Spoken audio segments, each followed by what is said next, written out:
Yeah, you certainly are on 2FM Breakfast this morning. As we say, a very good morning to Dubbo Region Mayor Matthew Dickerson. Hello, sir. How was your weekend? A very busy weekend. Actually, I was very lucky on the weekend. I slipped down to Melbourne with my wife and we just caught a little bit of Billy Joel on Saturday night at his one and only concert in the nation. Wow, So, very lucky to get a ticket to that. You must have been straight on the internet, were you, when well, they my released wife it? was. She was very good. She said, "Do you want to go, Billy?" I said, "Sure." And then she sat there, and as you do, you've got to refresh, refresh, refresh. And it's a bit different to the old days, isn't it, when you had to line up Yep. outside the Horden Pavilion or wherever it might have been that you were trying to get a ticket Yeah, to. exactly So right. it's a line up on the internet now, which means the whole world's lining up for it. Which is fantastic. Have a good time, did you? I mean, how old is he now? 73. Wow. But still, when you got talent at that level, you've still got talent at that level. And sure, he didn't bounce around the stage and do cartwheels off the piano, but he was still mobile enough. He still moved around. He did an impersonation of Mick Jagger, which was very funny. And nice. still he moved enough. Not quite as agile as Mick Jagger maybe, but he still moved around a bit and had great backup singers and great backup bands. So no, very enjoyable night. All right, well, hopefully you got some sleep in between the concert Absolutely, and coming yeah. back. So, hey, let's talk about, I know we haven't caught up about the Dubbo pedestrian bridges. They're all now open and repaired. Did that cost a lot of money to repair them? I don't think it cost a lot of money because we've got them set up such that, actually the two are different. On the Tamworth Street Bridge, our staff have got to go along and take the bolts out of the actual railings and then fold them down manually. So you've got to catch it early enough, which obviously you're always trying to do, but predicting water levels and how quickly it's risen over the last few months has been difficult. But they got those down in time, so really it was just cleaning the debris away. So in terms of cost, it was really our staff time, so there's a cost to that obviously, but no additional external cost for that one. The Shibble Bridge is one that we did after the Tamworth Street Bridge, and we designed that slightly differently. I remember being on council before we did that design, and they've actually got shear bolts. So as the weight of the water pushes against those railings, they are designed to snap. So our staff don't have to get down there and undo the bolts. So they are designed to snap, fold down those railings and then come up. So sometimes there's a few little bends and twists because as they're getting that weight of water, sometimes some logs happen to come along the river as well and give it a bit of a push and a shove there where you don't necessarily want it. But again, they got that up and running. The Tamworth Street Bridge was the first one up and running. It's actually slightly lower than the Shibble Bridge, and it's more the entrance from the western side that's slightly lower. But that was up and running because Parkrun's so popular, and the Tamworth Street Bridge is more popular, so that one got up and going first, and then the Shibble Bridge. So both are up and running now, and I've actually been out across both of them. Went for a ride on the weekend when I got back from Billy Joel with my daughter, and a quick ride around Riley, and yeah, they're both For sure. there and going well. On your ride, did you see any snakes? Because that's a bit of a warning now as well, because they're about and they've been sort of displaced by the wet weather and the flooding. I'm known amongst my mountain biking friends as a snake attractor. Everywhere I go when I ride mountain bikes, I seem to find snakes, but I haven't actually seen any yet. Okay. Cross fingers, we don't. And I do, again, I was riding with my daughter on the weekend and said, just keep an eye out for snakes. What snakes? No, I haven't seen any yet, but just keep an eye out for You them. do have to be. What should someone do if they come across a snake? You know, I've seen a couple of these videos where they're sort of watching the snakes. I don't know whether that's the best thing to do. Shouldn't you get Turn straight on around your and go the phone? other way, I think. Can you call a ranger, or what do you do? Wires or something? Wires would be one, but again, they're out in their natural area. It's Yeah. a bit like when people see a shark out in the ocean. Oh no, a shark in the ocean. Well, that's where they live. And for snakes, sometimes you do see them on Riley. In fact, they'll come out and have a bit of a sunback on Riley sometimes. right. And you'll see some people who'll try and go around it, but Riley's not that wide. And I have come across snakes on Riley. And so I stop and turn around and go back the other way. I don't want to go and play around with the snake. I don't want to go and take a wide berth because snakes are pretty quick. And what you think might be a wide berth suddenly ends up being a snake on your leg or Yeah, having sure. a little munch on your leg. So essentially, I would say move away from them. I have seen, exactly as you said, I've seen where a small crowd gathers when a snake's sitting there on the path. But again, just stay away from them. You see silly things happen when people think they're going to play with nature. Respect for nature is what I'm hearing you say. Let's talk about the old Dubbo Bowling Club, the Greens update. Now, council has decided on moving forward. I think you've put through a Mayoral Minute on something. Yeah, so this is now leased out, and it goes a bit of history to this one. I'll give you a very brief history. May 21, council acquired that, but they didn't have a business case for it. They didn't have any strategic reason for acquiring it, and they didn't quite fully acquire it. So it's actually still owned by the RSL club, but they've got an agreement to acquire it. So that contract's all been signed and done. It's a complicated agreement, but basically it means the RSL club owns it, but council's got control of it, if you like, is leasing it. But we need to plan a strategy. We need to come up with a strategy because there was no strategy. There was no business case. There was no thought put into it. It was just, oh yeah, that sounds like a good idea. We'll grab that. So we're working on that now. At the end of last year, the Electoral Commission leased it out, so that was good for the local government election, so we got some income. But it's costing us between 80 and 90 grand a year in expenses just to have that sitting there, and we've got to pay all the expenses as part of the lease agreement that we've got in place. So rather than let it sit there doing nothing, we need to plan a strategy. That takes time. So we estimate that it'll take us about 2 years by the time we go through, plan a strategy, plan how we're going to finance that, work out the best use for it. So we put out an expression of interest to say if someone wants to use it, maximum of 2 years, and we can't stress that enough in that expression of interest process. And so we did that, and we've got a timeliness about that because the Electoral Commission was interested in leasing it out again from the beginning of next year for the state government election. So we wanted to get it in quickly to see whether that was the best use of it short term, or whether there was someone else in the community who might want to use it for that 2 years. So we really needed to bring it forward quite quickly. November meeting, we had a resolution to put it out to an EII. We did that process. 6 came in, which I was actually quite surprised at. I thought that's a fair few people, because anecdotally, a few people have said, I wouldn't mind leasing that, but when it comes down to putting a submission in, sometimes people go, I couldn't be bothered. So 6 submissions came in. We assessed those. We looked at those at the council meeting last week, and we've given that to not given it to, they're paying for it, New South Wales Rugby. So they're paying about $74,000. All the submissions are confidential, but the winning bid, same with any tender, is public information. They're happy to take that for 1 year with a 1 year option. They'll actually take care of all the maintenance, all the grounds maintenance, so that will not only save council a lot of work, but obviously that contribution that we've been making as well, get that back. So we come out marginally in front financially, but more importantly, we've got someone using that for that time frame without having a drain on our resources.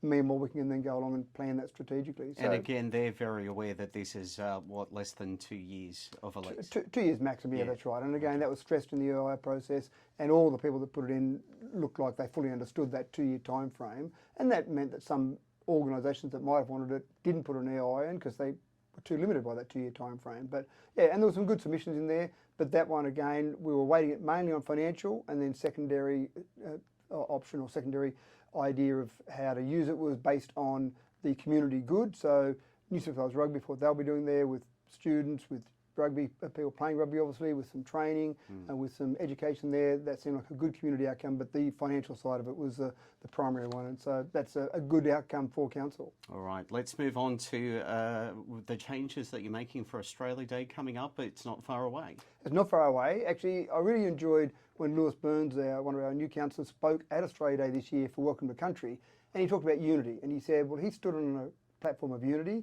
and you can talk it, but you've got to walk it. So here I am on Australia Day, because for Aboriginal people, Lewis being Aboriginal, of course, then sometimes Australia Day is seen as Genocide Day or Invasion Day, or a day when the whole world changed for the Aboriginal population. So full credit to Lewis and Pam Wells, another one of our Aboriginal councillors who came along to Australia Day. And we've been speaking to Pam and Lewis and councillors throughout the year saying we need to do something a bit different for Australia Day next year to try and make it more unified. So we've got 3, I think, small but significant changes that we're making for next year. We're going to add, normally you've got the Mayor speaks, gives an address on Australia Day, you've got the Ambassador that we're allocated, and then we have the normal awards and new citizens. We're going to add a 3rd speaker this year, and that's going to be an Aboriginal elder to give us some context so people in the audience understand what that day means from an Aboriginal perspective. So that's, again, a small change, but I think one that's significant. The second thing is we've got 18.8% of our population in the WLGA that were born overseas. So we've got a very strong multicultural flavour. So rather than have some kids' entertainment, that type of thing after the event, we're going to put on some form of multicultural food stalls, almost a multicultural market, to really give a nod to the fact that we are a very multicultural area now, and that's fantastic. We learn a lot from different cultures from around the world.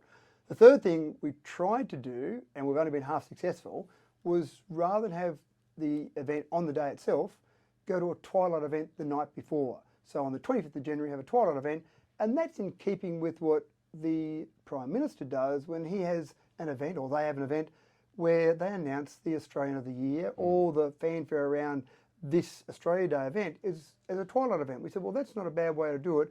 Still recognises the 26th as the day of Australia Day, but it also maybe just takes a little bit of that pain away from the Aboriginal perspective. And twilight mightn't be bad, you've got the full day on Australia Day to enjoy yourself. But we hit a bit of a snag. The Department of Home Affairs, which controls Australian Citizenship Code, told us, and we made an application, told us we cannot have our Australia Day ceremony and our citizenship ceremony on any other day than the 26th of January if we do more than 20 citizenships throughout the year. So that meant Dubbo was knocked out. We had to have all those events on Australia Day. Wellington, having less than 20 citizenships throughout the year, could do it. So we're actually doing it as a twilight event in Wellington the night before and on the day in Dubbo. So we would have liked to have both as a twilight event, but again, we had some strong arguments back and forth with the Department of Home Affairs and basically got nowhere with that. So this will be a trial. We're going to do that as a one-year trial and then basically gauge some reaction from people, do some surveys, that sort of thing after the event and see how that goes. I actually think that citizenship code will change. I think that'll be a moot point in a couple of years' time. I think the federal government will change that and allow various councils to have them as a twilight event if they so desire. Will you now put in place not to have those 20 plus citizenships for next year so you can do this next year? Well, not really, because we love when citizens become, or people in Dubbo become new citizens of the nation. So if we didn't, if we said, no, we're not going to do new citizenships, then when we've got people living in our community who go through the application process and they said, right, I'm ready to do it now, we'd say, sure, now you've got to go to Gilgandra or Parkes or Narromine to become a citizen. And you can imagine if you've moved from somewhere across the world to Dubbo, it'd be nice to do your citizenship in Dubbo. So I think that's an important part of what we do, and we do a lot of them. It's about every 2 months, sometimes 3 months we do them. We're normally doing 30 to 40. On Australia Day, we've got over 50 people being made new citizens. So that's a really exciting part of it.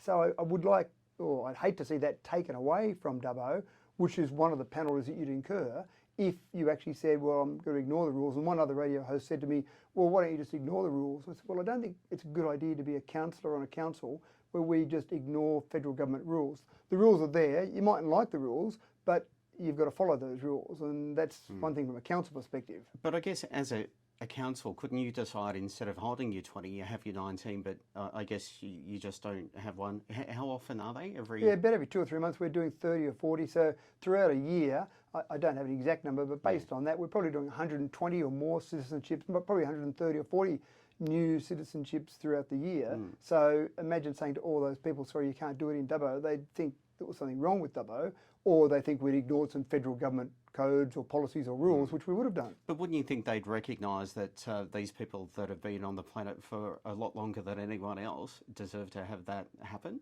It's a fairly complicated process to go through for someone that's just moved here from India or Nepal or Bangladesh to say, sorry, you can't be a new citizen here because we want to hold a twilight Australia Day event. They'd say, what sort of crazy nation have I just moved myself to? So again, I think it'll be a moot point in years to come. We'll run it as a trial this year, run as a trial of Twilight in Wellington on the day here in Australia, in Dubbo, and then again do that survey. But also we'll be talking more to the federal government. This is the first time I'm hearing of this, but these people, our First Nations people, have been here a lot longer than anyone else. I would think it's already a moot point and we put them first. Is that what's been spoken about at council? Well, certainly what we're trying to do is make it inclusive, and I'm actually taking the word celebration out of my vocabulary because obviously for Aboriginal people it's not a celebration. But what I want to do is I want to make it an event where we recognise what a great nation we have. Now, if you've been here for 60,000 years or you've been here for 60,000 seconds, it's still a fantastic nation. And the reason people want to move from around the world, the reason we have 30 or so new citizens every couple of months coming along is because we've got a wonderful nation. So let's make that what the event's about. But we've also got to recognise the past. I suppose one of the ways I look at it, and it's not a perfect analogy, but it's a similar one, is if I look at Anzac Day, we recognise the sacrifice that many people have made on Anzac Day. We don't celebrate Anzac Day, but we recognise that and we say we've got a wonderful nation today because of the sacrifice. Now, again, not perfect, but in a similar vein, let's recognise what a wonderful nation we've got on Australia Day. Let's talk about, yay, isn't it great to be an Australian in Australia? But also let's recognise that over 200 years ago, some things happened that weren't ideal for a population that had been here for 60,000 years. So let's acknowledge that, let's recognise that, but let's also say together we can all move forward. And that's the fine line that we're trying to tread. And it's been a bit of a reaction in both directions from the council resolution last week. But again, I think it's the right decision and we'll trial it for that 1 year and then we'll look at it again. Well, hopefully the forethought is that that will change in a couple of years, and I'm really just, confused why the Department of Home Affairs would not allow you to do that. So, oh, that's right. And 20, someone said to me, why the number 20? And I said, I have no idea. Again, I've had discussions with staff at Department of Home Affairs. They don't know. They just quote, here's the Australian Citizenship Code. That's what you must follow. full stop. And so the rules are there, but again, we've got a government now, a federal government now, that may actually have a bit of a look at that. And once this becomes a bit more of an issue, then I'm sure they'll have a good look at that. Dubbo Region Mayor Matt Dickerson, on that controversial note, at least I suppose 2 out of 3 ain't bad, to quote a Meatloaf song, but let's hope, cross our fingers, that that can change. Thanks for joining us. My pleasure. Will this be the last time we talk before Christmas? I think so. I hope not. Oh, no, but before Christmas and our close down, so our closure, so happy Christmas to you and your it family. seems too early, doesn't it, to be saying I know, Merry right? Christmas? So we'll see you in the new year, and of course the same for everyone at council and of course your family as well. Thank you. And obviously to the residents, have a fantastic Christmas. Yeah, fantastic. All right, let's get to an 8:30 national news update. I'm just a little bit behind here.